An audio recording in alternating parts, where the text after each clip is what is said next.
مسلم personal لا board کا پکش ہمیشہ سے یہ رہا ہے کہ ہم عدالت کی سنوائی میں پورا تعاون کریں گے اور عدالت سے ہمیں امید ہے کہ وہ پورا موقع ہم کو دے گی، جتنی ایویڈنس اور قانون اور چیزیں ہیں سب پیش کرنے کے لیے۔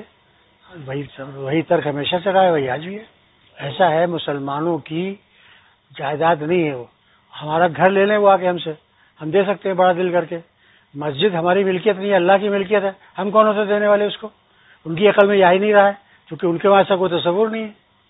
ہمارے وہاں ہم بندھے ہوئے ہیں قرآن سے، حدیث سے، ہم نہیں کچھ اپنے آپ فیصلہ کر سکتے ہیں۔ تو جائیں وہ مسجدوں، ہم بیرونی ملک کو نہیں فالو کرتے ہیں، قرآن کو فالو کرتے ہیں۔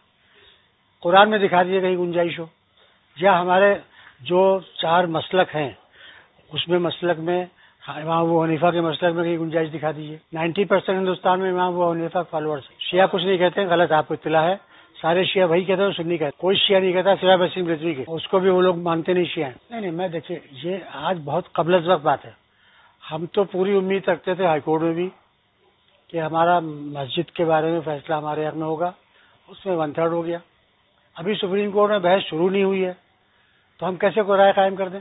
دیکھیے ہمارے علماء نے متفقہ طور پر یہ فیصلہ بہت پہلے کیا ہے اور بار بار ہر میٹنگ میں کہتے ہیں کہ سپریم کورٹ کا جو فیصلہ ہوگا مسلمان منظور کریں گے، پورا ملک منظور کرے گا، مسلمان ہی اکیلے کا، کیونکہ سپریم کورٹ کے فیصلے کوئی اپیل نہیں ہوتا۔ ہم ہندو وادی سنگٹھن کچھ کہیں، دیکھیے ہندو وادی سنگٹھن کچھ کہیں، ہم ان کا جواب نہیں دینا چاہتے کیونکہ وہ یہی چاہتے ہیں کہ یہ معاملہ ہندو مسلم ہے۔ ہم کہتے ہیں معاملہ جو ہے وہ ہندوستان کے دستور کا معاملہ ہے، ہندو مسلم معاملہ قطعی نہیں، رول آف لا کا معاملہ ہے۔ تو وہ تو رول آف لا اور ہندوستان کا سنویدھان وہ پریویل کرے گا، ہندو وادی سنگٹھن نہیں پریویل کریں گے۔ دیکھیے حکومت کوئی بھی غلط قانون بنا سکتی ہے، یہ اس کا پریروگیٹو ہے۔